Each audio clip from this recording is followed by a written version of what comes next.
I do that about 25 times a day. Welcome to our new home. Shall we have a playroom tour? Okay, I think I promised this playroom tour reveal thingy about 2 weeks ago, 3 weeks ago, maybe even a month ago already.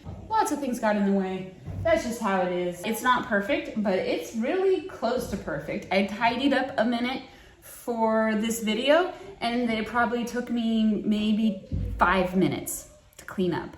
And this is, now this could be because I am INTJ, but I really feel that when you have a system in place, it is not that difficult to keep things tidy and orderly if you don't have too much stuff.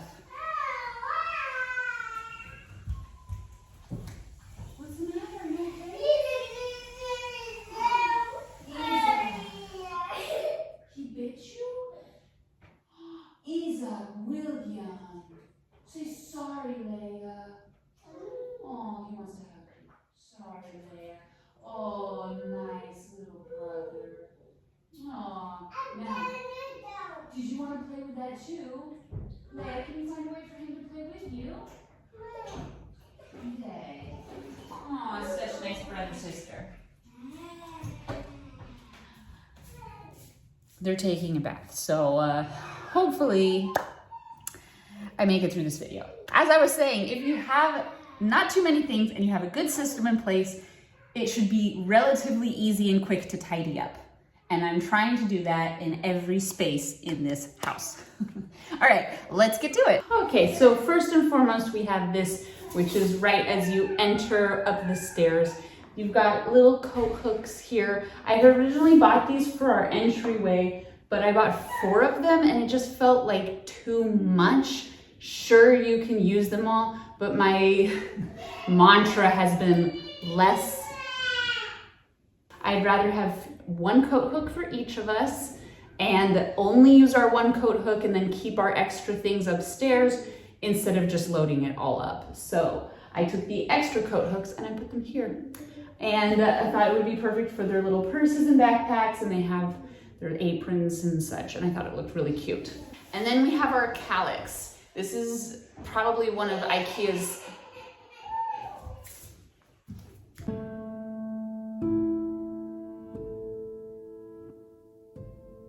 Three hours later, I got my coffee.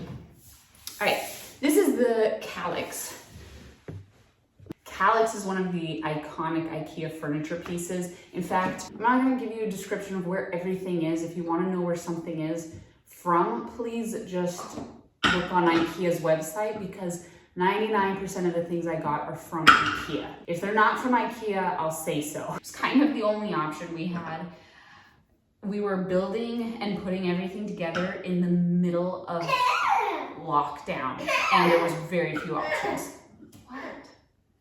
And thank God, bless the heavens for IKEA saving our skins. All of these calyx units we had in our apartment, and we brought them from our apartment here, and I had intended to use them in the playroom. Is it not working?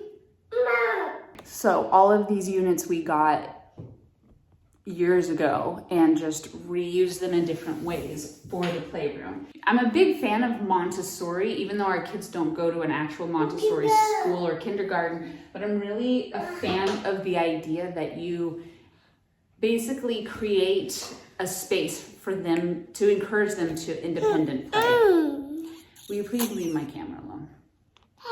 Yeah, don't touch it. I need to record something. This is gonna take forever.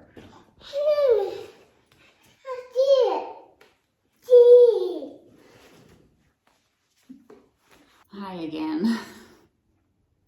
Okay, so basically I wanted to create a space that would encourage them to play independently, grow on their own and such like that. So I really wanted these cubicles to be mostly empty and have 1 item, maybe 2 things on them that would be easy for the kids to take, mostly Isaac. So I have like books here that are Isaac's kind of books. Actually we have our internet modem in this box plugged into the wall. The box is just there to hide and cover it. This one is like stuffed animals. Down here's a little truck thing for Isaac. He takes it, pulls it around, and then it's really easy to just put it right back there. This box has some outdoor toys. So things that I don't want them taking out all the time, I'll put in a box, which is kind of a good trick. And then we have like books arranged here colorfully, and here there's like some more for the older kids, for Olivia's age, are books here. They're like comic books and such like that. Then we have the big books. You can't see them, but they're up there on the top. And those big books are more for, you know, they're kind of beyond the kids level. They're things that we will read with the kids.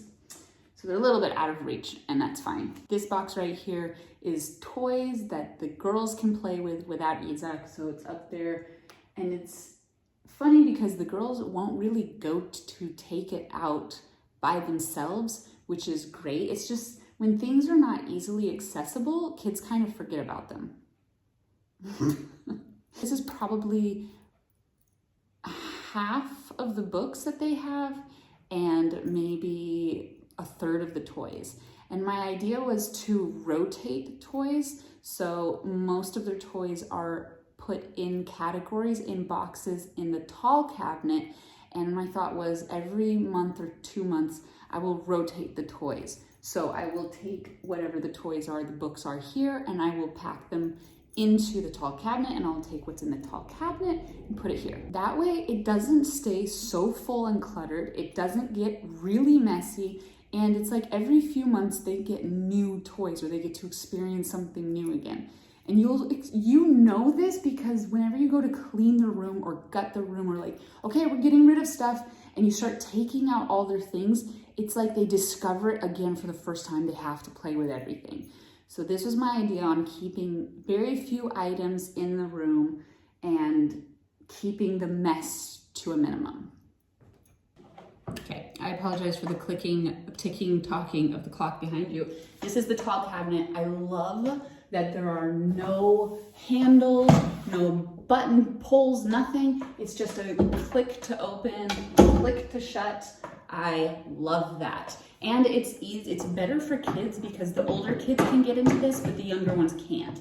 So way up here, I have dog things that almost never get used or very rarely get used. Up here I have some books, you can't even see, but I have some books up there which I will rotate eventually. And then in this cabinet, all the toys organized. Okay, you cannot imagine how therapeutic this is to my soul.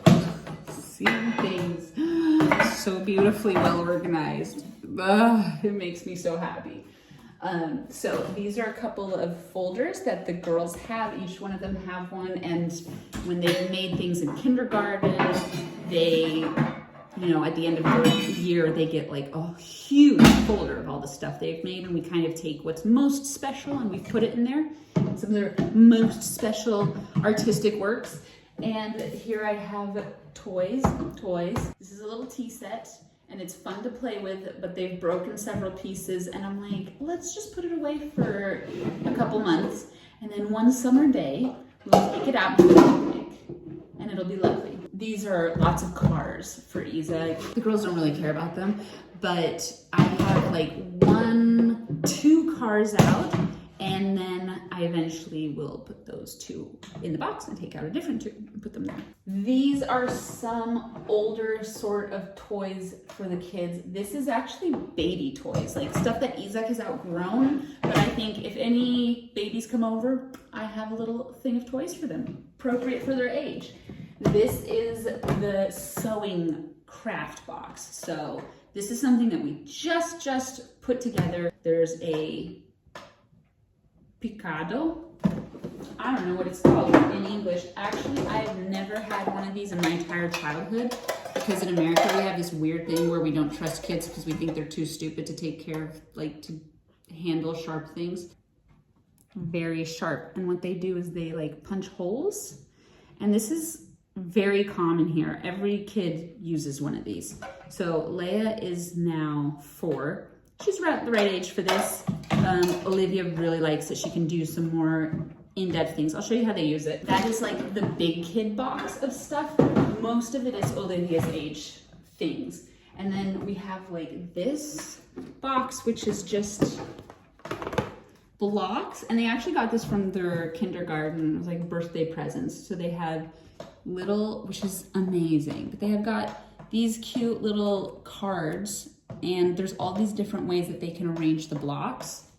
Am I in focus? I can't even tell. And so they've got all these cute little wooden blocks in here with a bunch of different designs. And then what they have is Kocka dobrih del, which is like block for good works. And then there's also gibalna kocka, which is like activity block or workout exercise block, and you have this one, so you roll it, and whatever color you land on, you have a different thing that you can do. The blocks, the assembling of blocks, they can kind of do by themselves, but the colored block that they roll is like a dice. That's more fun to do with an adult. This is like Isaac toys, which I'll rotate after a while. Wow, Isaac, you move the whole kitchen. That's impressive. Moving down. So in this one, it's also more, this is like train set. You probably all know this. This is like farm animals, little tool things. And there's some, actually, I bet Isaac would like to play with this right now, wouldn't you? You haven't seen that yet, and that's a really fun one. You know, I'm telling you, hide some toys. It's life-changing. These are mostly puzzles for the kids. So there's Isaac, Leia, Olivia, and then there's also like, this is another one of Isaac's puzzles. He's not quite here yet. This is like, he mostly just likes to take it apart and throw it down the stairs. So kind of waiting on that.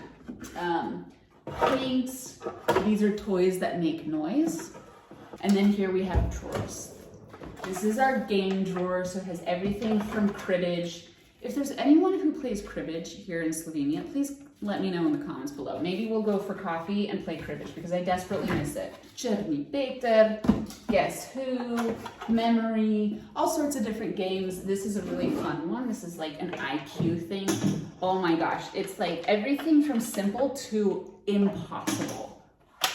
Really fun to do. We don't have so many games, but I think as the kids get older, we'll probably use them more often.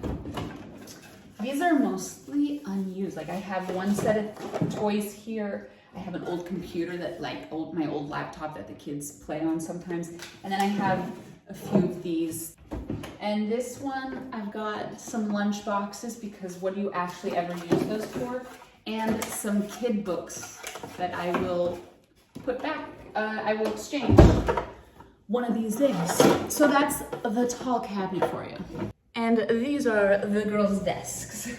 As you can see, there's one long countertop here. This was IKEA's longest, cheapest countertop. And I just had this vision of this is what I wanted to do from before we even made the plans for the room. I just thought this would be ideal to just have one long, clean surface that they could use as little or as much of it as they needed.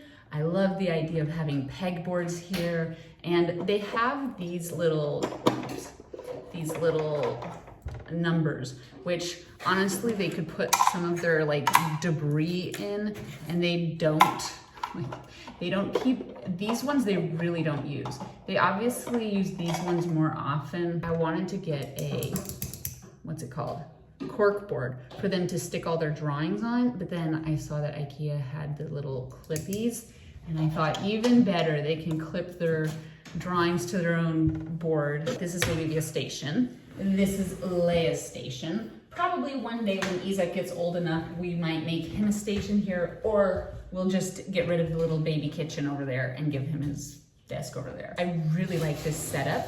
They each have 3 drawers. We were originally looking at a set of drawers that was, I think, like 6 drawers, but the drawers are really narrow, and when you have such narrow drawers, like shallow drawers, it's hard to put things in there. So I thought better 3 drawers.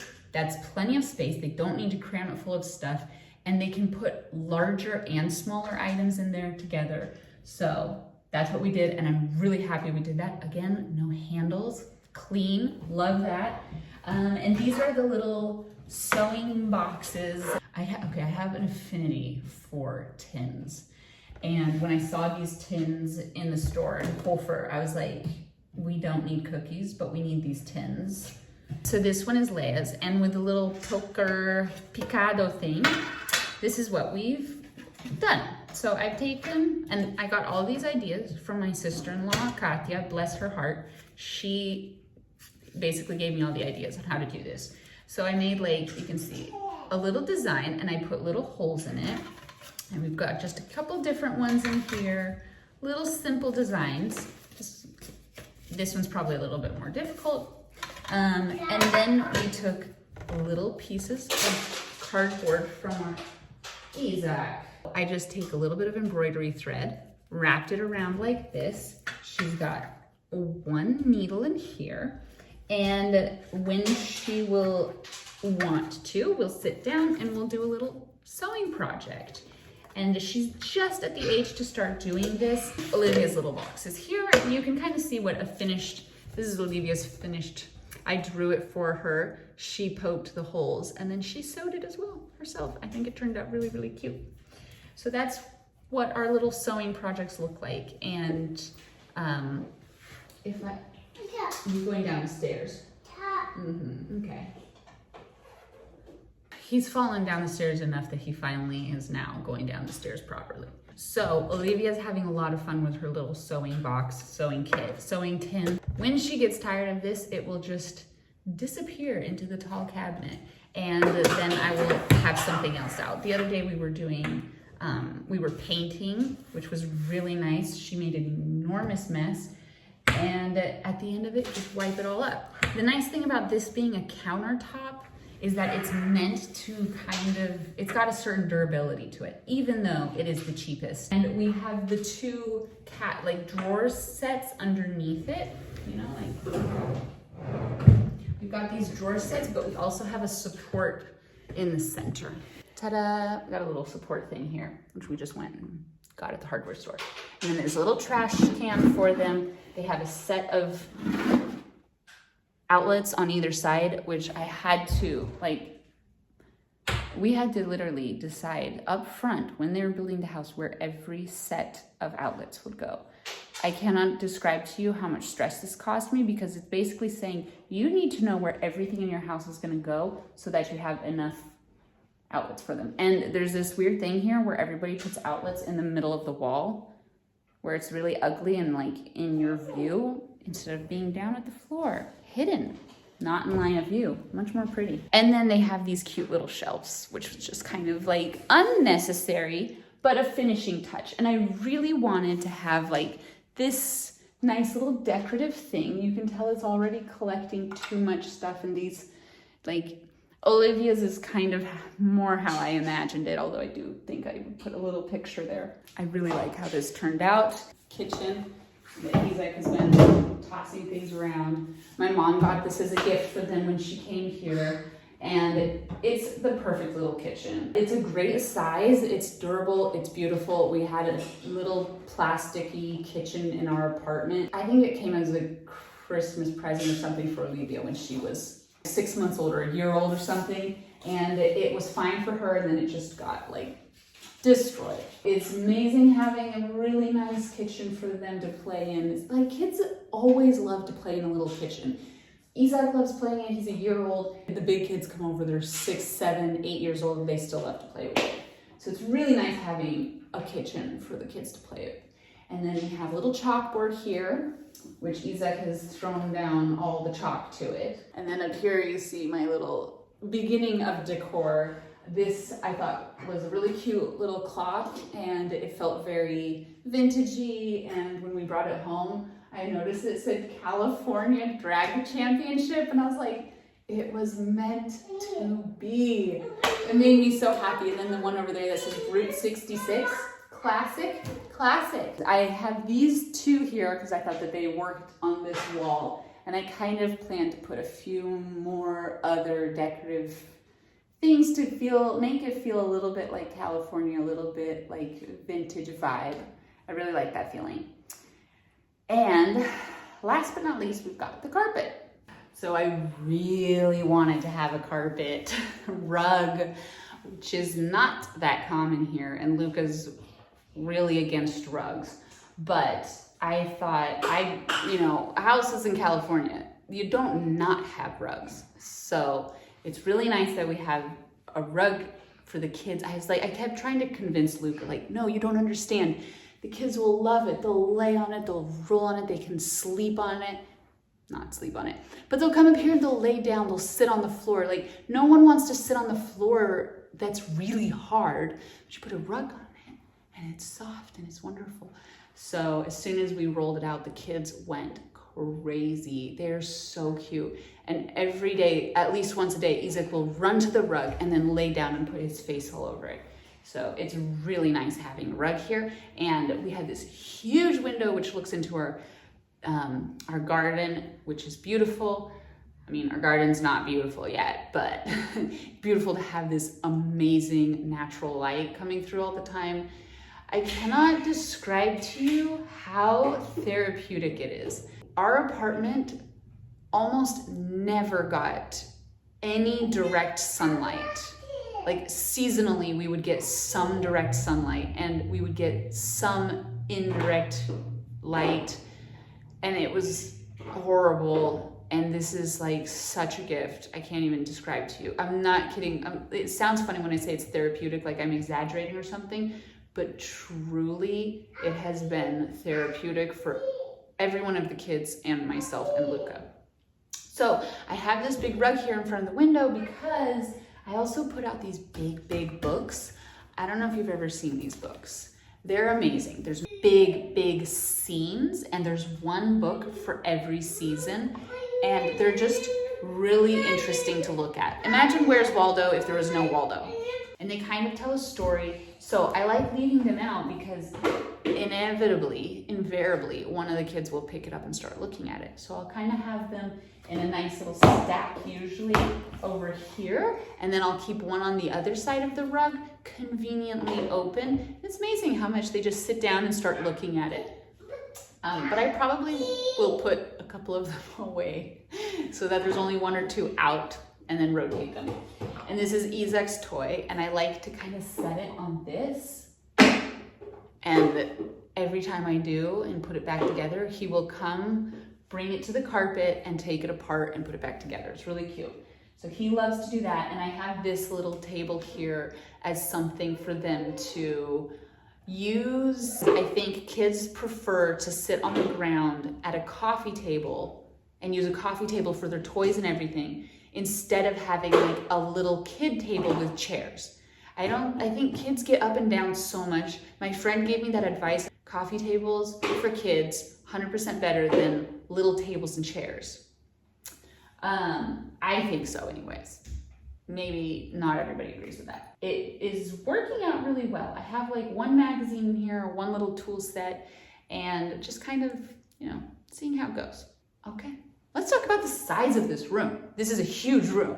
So in the original plans for this house, this room was kind of like a living room or TV room, or you could have turned it into another bedroom. This room, and then there's the bathroom is behind this wall, and then on the other side of that is kids' bedroom. And we made the kids' bedroom pretty small, the bathroom a little smaller than the original plans, so that this room could be as big as possible. Because my logic, my reasoning was that kids don't need tons of space to sleep in. Where they sleep, where they have their clothes and change their clothes and all of that doesn't need to be big, and it's a waste of space. They don't need to have a huge bedroom, and if they have their bedroom and their desk, it really takes away space from their play area. So I'd much rather have a playroom with all of their playthings where we can all be together really comfortably and enjoy that space, and then have their beds and their closets be together but smaller, and that way less space is wasted. I don't know. That was my reasoning. We also have the option with this room that we could one day close it off and make this into another bedroom when the kids are older, if we ever decide to do that. So that's an option that we have left open, but I made this room bigger, smaller bathroom, smaller bedroom. The bathroom is still really comfortable. It's just, I felt like you don't need so much space to walk around in the bathroom, especially because it's not the only bathroom we have. It fits a nice big bathtub. That is all I cared about. It's perfect the way it is. It was just like, I'll just make it a little smaller to give us lots of space in here. And it's really great. Like, I love having this room so big because whenever anyone comes over, well, good morning. Hello. I was just talking about your playroom.